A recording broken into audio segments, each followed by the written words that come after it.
भावनाओं का प्रबंधन करने के लिए मैं फिर से एक बार रिपीट कर रही हूँ। सबसे पहले अवेयरनेस, आप उसको महसूस करें, भावनाओं को आप उसको एक्नॉलेज करें कि हाँ मुझे ये फील हो रहा है।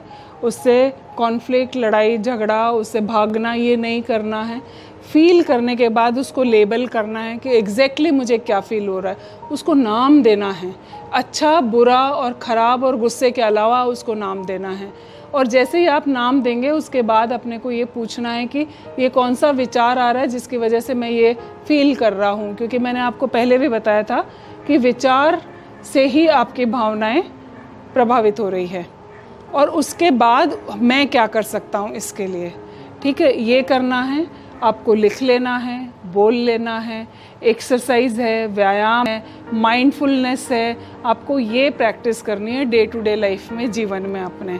और माइंडफुलनेस को एक बार हमने प्रैक्टिस कर लिया जीवन में तो बहुत सारे काम आसान हो जाएंगे हमारे, ठीक है। अब मैं आती हूँ हमारे मन की व्यायामशाला। जैसे आप तन की तंदुरुस्ती के लिए आप लोग जिम जाते हैं, ठीक है, व्यायामशालाओं पे जाते हैं, तो हमारे पास भी एक मन की व्यायामशाला है। अब ये जो आप कॉलम इसमें देख रहे हैं स्क्रीन पे आपके, तो इस स्क्रीन पे देखिए 6 कॉलम्स मैंने बना रखे हैं, ठीक है। ये 6 कॉलम आप अपनी डायरी में बना लीजिएगा, ठीक है। और इनमें से अपने 24 घंटे आप डिवाइड कर दीजिए कि आप किस कॉलम को कितना घंटा दे रहे हैं, और ईमानदारी से, ठीक है। अब पहला कॉलम है फिज़िकल में आएगा आपकी डाइट, आपकी नींद, आपकी एक्सरसाइज, आप कितनी कर रहे हैं, ठीक है। डाइट और नींद तो हम सब कर देंगे, लेकिन हमारा एक्सरसाइज करना, वॉक करना, योगा करना, प्राणायाम करना, हम अपने शरीर के लिए क्या कर रहे हैं इसको देखना है। और यहाँ पर नींद, खान पान के अलावा व्यायाम के लिए हर दिन का 45 मिनट होना चाहिए आपके पास में। और नहीं है मान लीजिए, तो आप अभी से ही उसको करना शुरू कर दीजिए। 45 मिनट एट ए स्ट्रेच आपको एक साथ टाइम नहीं मिलता, तो कम से कम दिन में 2 बार 20-20, 25-25 मिनट तो कर सकते हैं हम। बाहर नहीं जा सकते, स्पॉट जॉगिंग कर सकते हैं, एक जगह खड़े होकर जॉग कर सकते हैं आप, ठीक है। एक जगह खड़े होकर सो के लेट के साइकिलिंग कर सकते हैं आप। तो ऐसे कुछ मीन्स हमको निकालना है। फिजिकल के बाद में आता है सोशल, ठीक है। पहला, अगर हमारा शरीर दुरुस्त है तो हमारे परिवार की दुरुस्ती हम कैसे बनाएंगे। सोशल में मैं कोविड के कंसर्न में बात करूं तो इस समय हमें क्वालिटी टाइम स्पेंड करना है अपने परिवार के साथ, अपने बच्चों के साथ। अगर किशोरावस्था का बच्चा है तो 45 मिनट से 1 घंटा क्वालिटी टाइम बहुत ज़रूरी है उसके साथ में। वहीं छोटा बच्चा है तो वो आपके साथ डे टू डे लाइफ में आप उसको इंगेज कर सकते हैं एक्टिविटीज़ में।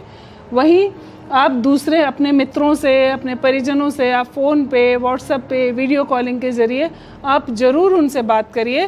क्योंकि ये वाला कॉलम अगर हमारा गड़बड़ाया हुआ है तो हमारे मन में हमेशा अकेलेपन की भावना रहेगी, हमारे मन में हमेशा एक कोना खाली रहेगा कि मेरा कोई भी नहीं है, ठीक है। अब ये कोई भी नहीं क्यों रहता है, क्योंकि हम परिवार में संवाद जो है वो डूज एंड डोंट्स के आधार पे करते हैं। क्या किया, क्या नहीं किया, क्या करना चाहिए, क्या नहीं करना चाहिए, ये संवाद नहीं होता है।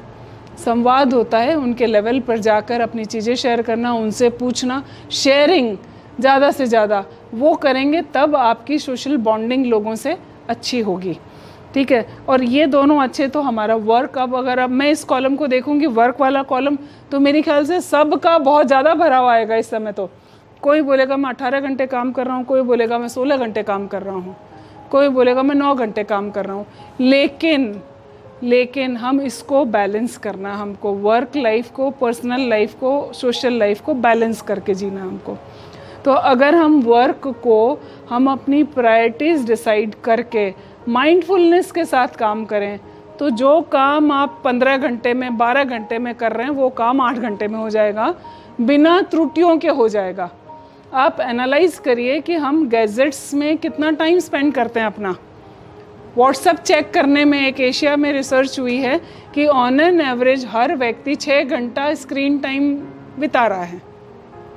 तो आप देखिए कितना टाइम हम व्हाट्सएप और उसमें स्क्रीन टाइम गुजार रहे हैं। तो उसको हम मिनिमाइज़ करके अपने वर्क को हम कैसे इम्प्रूव कर सकते हैं, प्रोडक्टिविटी कैसे ला सकते हैं, इस पर आपको देखना है, अपने आप को एनालाइज करना है, माइंडफुलनेस के साथ काम करना है।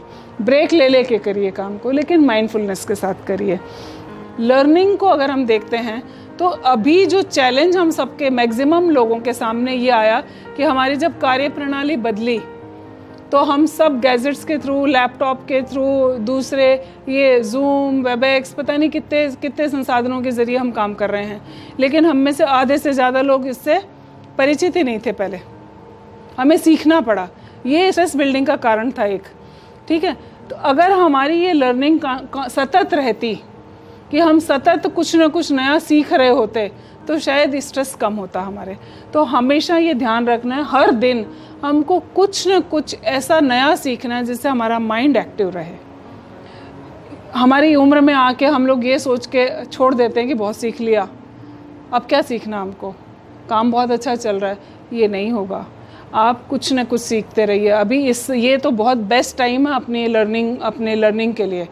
आप बहुत कुछ सीख सकते हैं और हमेशा सीखते रहिए। आप हर दिन में आप 40 से 45 मिनट अपनी नई लर्निंग को भी दीजिए।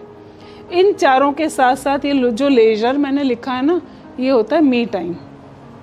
हम लोग मी टाइम नहीं स्पेंड कर पाते, हम अपने काम में इतना उलझे रहते हैं, परिवार को चलाने में, काम में इतना उलझे रहते हैं कि हम भूल जाते हैं कि मुझे क्या पसंद था, मुझे अपने लिए क्या करना था।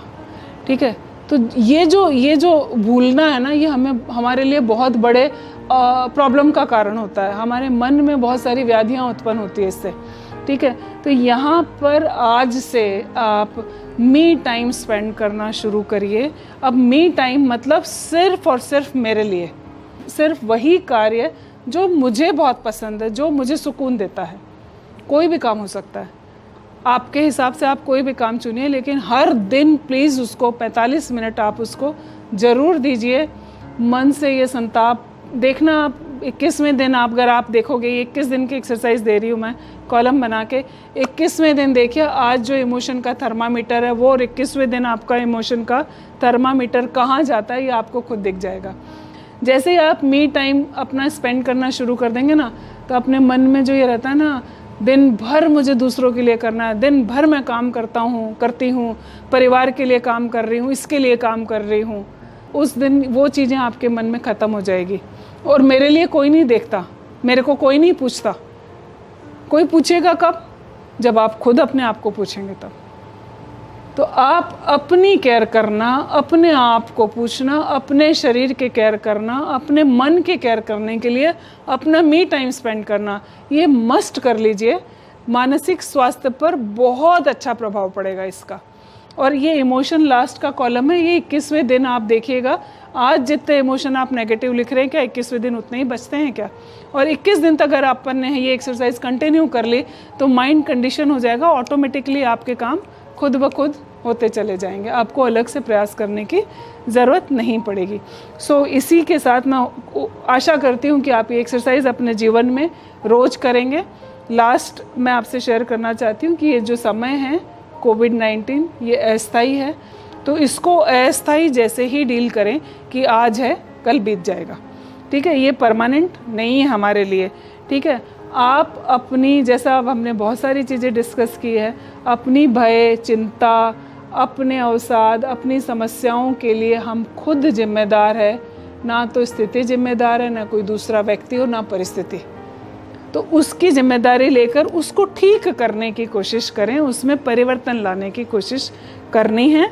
और आवश्यकता पड़ने पर बिना विलंब किए किसी काउंसलर की, किसी मनोवैज्ञानिक की आप मदद ले सकते हैं। उसके लिए ना हिचकिचाएं। जैसे हमको शरीर में कोई व्याधि होती है तो हम फट से डॉक्टर के पास जाते हैं, नहीं जाते? हमें भी पता है बुखार होगी तो क्रोसिन लेना है, फिर भी हम डॉक्टर के पास जाते हैं, नहीं जाते? और उसमें हमको कोई संकोच नहीं होता। यहाँ पर हम इसलिए संकोच फील करते हैं क्योंकि मेंटल शब्द के साथ एक स्टिग्मा अटैच कर रखा है, जबकि मेंटल हेल्थ जो है और मेंटल इलनेस जो है, दोनों में बहुत फ़र्क है, जैसे शरीर का स्वास्थ्य है वैसे ही मन का स्वास्थ्य है, और जो मनोवैज्ञानिक है वो उस चीज़ में पारंगत है, उसकी फॉर्मल ट्रेनिंग है आपको सही गाइड करने के लिए, सही मदद करने के लिए। तो बजाय समय ज़्यादा निकालने के कि वो परिस्थिति गंभीर परिस्थिति में कन्वर्ट हो, उसके पहले हम मदद ले लें। इसी के साथ आप सबको बहुत बहुत धन्यवाद, शुभकामनाएं।